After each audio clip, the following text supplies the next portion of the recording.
Olá pessoal, tudo bem? Aqui é o professor Eduardo, mais uma aulazinha aí de matemática, agora retornando, né, as nossas aulas virtuais, o nosso terceiro bimestre. No terceiro bimestre nós vamos ver a análise combinatória, tá? É uma parte da matemática em que você vai trabalhar muito o raciocínio lógico, né? Muito a interpretação dos problemas. Tá? A parte matemática mesmo de cálculo, de álgebra, é pouco cobrado nessa parte aí da matemática, nesse bloco da matemática chamado de análise combinatória. Então aqui, como o nome está dizendo, você vai combinar as coisas, você vai fazer agrupamentos, tá certo? E nós vamos conhecer algumas ferramentas para fazer esses agrupamentos, né? Uma permutação, arranjo, combinação, ou o princípio fundamental da contagem, que é o nosso tema da aula de hoje, tá certo? Essa é a parte mais básica aí, é o princípio fundamental da contagem. Então, no que se baseia esse princípio? Então, vamos aqui a um exemplo aqui. Vamos que você tem que fazer uma tarefa, e essa tarefa, ou esse evento, vou chamar de evento também, é dividido em algumas etapas. 3 etapas, por exemplo.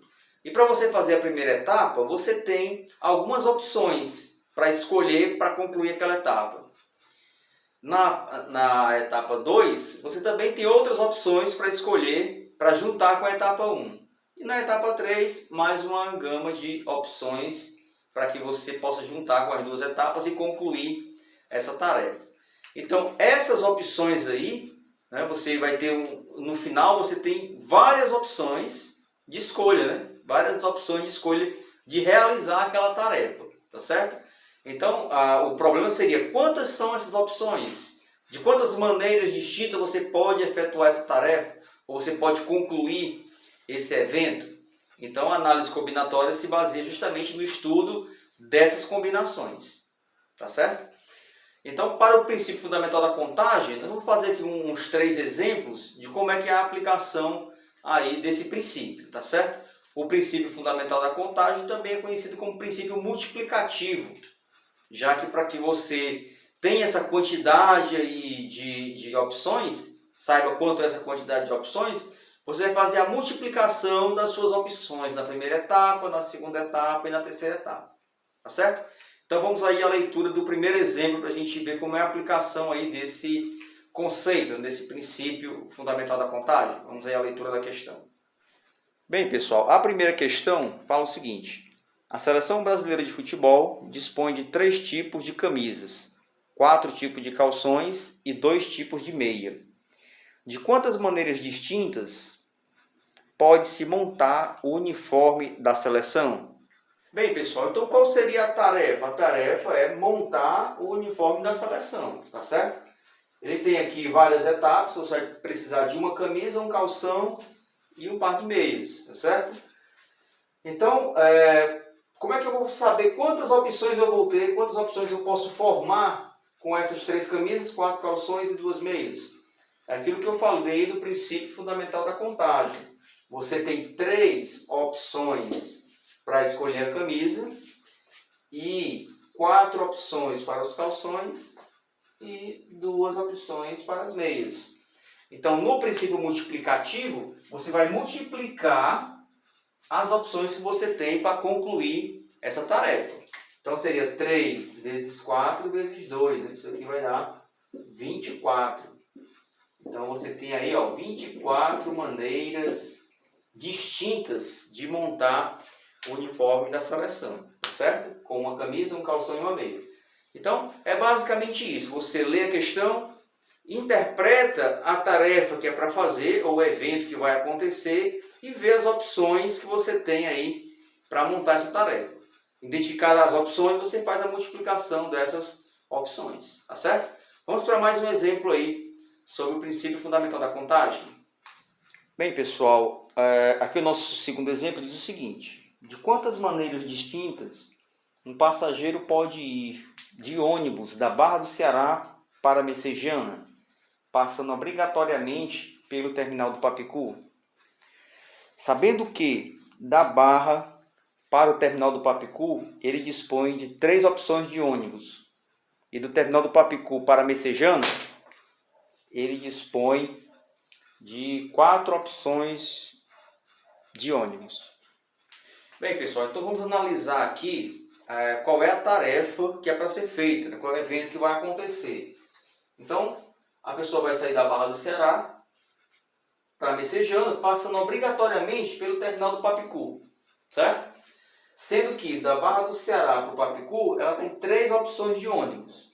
E do Papicu para Messejana, ela tem 4 opções de ônibus. Então, aqui é a tarefa, sair daqui para cá, passando por aqui. E essas são as opções. Então, quantas opções eu posso fazer para sair da Barra do Ceará, chegar na Messejana, passando pelo Papicu? Eu posso vir com esse ônibus aqui, e daqui para cá ir com esse, ou vir com ele, né? E pegar esse outro, ou pegar esse do meio aqui e pegar esse daqui. Então, são várias opções. Então, a questão é saber quantas opções você tem disponível para fazer isso, né?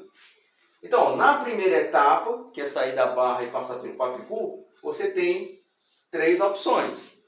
E do Papicu para Messejana, você tem 4 opções. Então, pelo princípio fundamental da contagem, pelo princípio multiplicativo, você vai multiplicar essas opções. Então, 3 vezes 4, 12.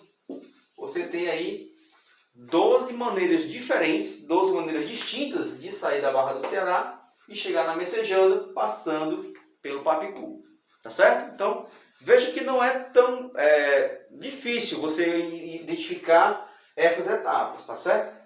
Basta você ter um jogozinho aí de interpretação, né, uma malíciazinha, e você só adquire isso com exercícios, fazendo diversos exercícios aí, de várias situações, para você pegar o macete de um ou de outro, tá certo? Vamos para o nosso terceiro e último exemplo aí sobre princípio fundamental da contagem. O exemplo 3 diz o seguinte: uma senha é composta de 6 dígitos distintos. De quantas maneiras pode-se formar essa senha de forma que o número seja par?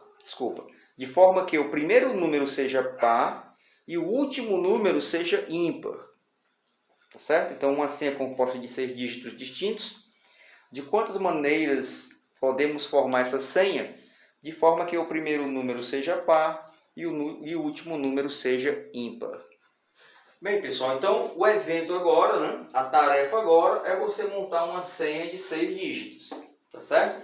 Só que tem uns detalhes aqui, né?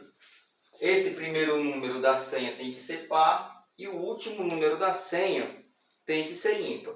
E esses números devem ser distintos, ou seja, devem ser diferentes. Eu não posso ter, por exemplo, 2, 2, 3, 3, eu não posso repetir números, tá certo? Então eu vou montar essa senha com os números que eu disponho, né? Os algarismos que nós dispomos aí: 1, 2, 3, 4, 5, 6, 7, 8, 9. Pronto, esses são os números que eu vou montar essa senha. Bem, colocar cada um dos números aqui são as etapas, tá certo? Então, para esse primeiro número aqui, quantas opções eu tenho para eu montar esse primeiro número aqui? Ora, se ele tem que ser par, então ele pode ser 0, pode ser 2, 4, 6 e 8. Né? Eu tenho aí 5 opções para colocar nessa casinha aqui da senha. 5 opções, tá certo? Nessa daqui, né, depois a gente analisa essa aqui que não importa ser par ou ser ímpar. Nessa última aqui, tem que ser ímpar. Quantos números ímpares eu tenho para colocar ali? 1, 2, 3, 4, 5. Só pode ser um desses 5 números aqui. Tá certo? Então eu tenho quantas opções aqui? 5 opções. Ok? Então eu posso colocar qualquer um dos 5 números pares aqui, qualquer um dos 5 números ímpares aqui. Tá certo? Agora vamos para as outras etapas aqui, né? Essa casinha aqui, eu posso colocar quantas opções eu tenho para colocar aqui? Eu tenho 10 números disponíveis, tá? Para colocar aqui. Porém, como os números não podem se repetir, eu não posso colocar o que eu coloquei aqui, nem o que eu coloquei aqui. Ou seja, desses 10 números aqui, eu já usei 2, tá certo? Então só me sobra para cá 8 números. Tá certo? Aqui não é o número 8 que compõe a senha, não. São 8 opções. Então, para a próxima casinha aqui, como é que a gente vai analisar isso daqui? Ó? eu já utilizei 3, ó, já utilizei 3 números. Então, para cá, eu só vou ter, dos 10 disponíveis, como eu já utilizei 3, me falta o quê? 7, tá certo? Para a próxima casinha, eu já usei 4, então me falta o quê? Utilizar qualquer um dos outros 6. E aqui, qualquer um dos outros 5 números.